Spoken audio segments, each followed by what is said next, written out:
Sœurs et frères, les textes de cette messe nous plongent dans l'élan d'une foi agissante, une foi qui traverse les persécutions, guérit les malades et se nourrit du pain vivant descendu du ciel.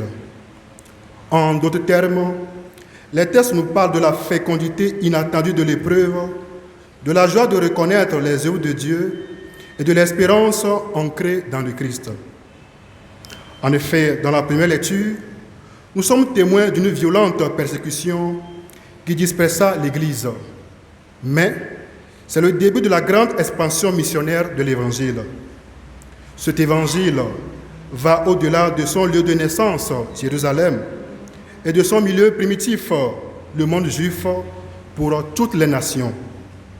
C'est le signe que la foi n'est pas qu'un concept, mais surtout une vie en mouvement. L'Évangile doit donc être proclamé dans toutes les langues. C'est déjà le symbolisme du miracle de la Pentecôte. Nous devons donc agrandir notre cœur aux dimensions universelles du projet de Dieu en nous faisant plus confiance et en accueillant notre prochain. De plus, en acceptant avec foi les épreuves de notre vie chrétienne comme des terres de mission, Dieu transformera nos blessures en semences. Ainsi, nous serons des témoins de l'amour de Dieu et des signes de l'Évangile. C'est dans cette optique que le psalmiste nous invite à garder les yeux sur les merveilles de Dieu, car quand tout semble perdu, il y a des raisons d'acclamer Dieu et de fêter la gloire de son nom. Il a fait des merveilles dans nos vies, parfois discrètes, mais toujours puissantes et porteuses d'espérance. Il a fait traverser la mer à son peuple. Il peut aussi nous faire traverser nos épreuves personnelles. Dans l'Évangile, Jésus disait qu'il est le pain de vie et demande de croire en lui, ce que nul prophète n'a réclamé dans les Saintes Écritures. Il se présente aussi comme la source suprême du salut dans de multiples formules telles que « Je suis celui qui suit du Père lui-même »,« Je suis la lumière du monde »,« La porte des brebis »,« Le bon pasteur »,« La résurrection et la vie »,« La vraie vigne » et le pain de vie. Jésus s'identifie à son enseignement. Sa doctrine est pain et lui-même se donne en nourriture qui ne rassasie pas seulement le corps, mais aussi le cœur, la conscience, la soif d'éternité qui est en chacun de nous.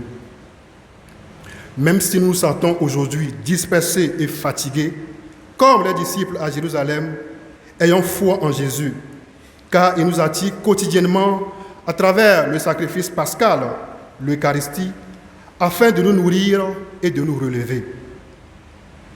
Comme notre corps, notre âme aussi a besoin du pain eucharistique pour grandir et se fortifier.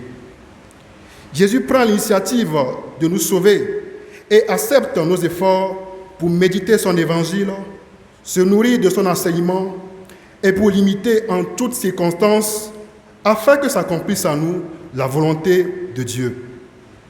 Ainsi, sa parole répond aujourd'hui aux besoins de sens, de paix et de stabilité des personnes confrontées à la pauvreté, au chômage, aux divisions sociales et à l'insécurité.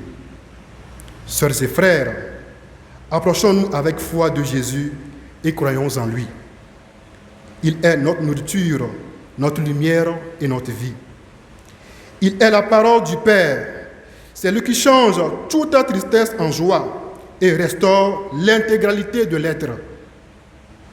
Attachons-nous donc à lui, car il demeure la source d'équilibre, de joie et d'apaisement. Le pain qu'il nous offre est avant tout pour que nous puissions lui ressembler et à notre tour faire la volonté du Père. Que le Christ ressuscité nous transforme afin que notre foi témoigne de la joie de l'Évangile. Amen.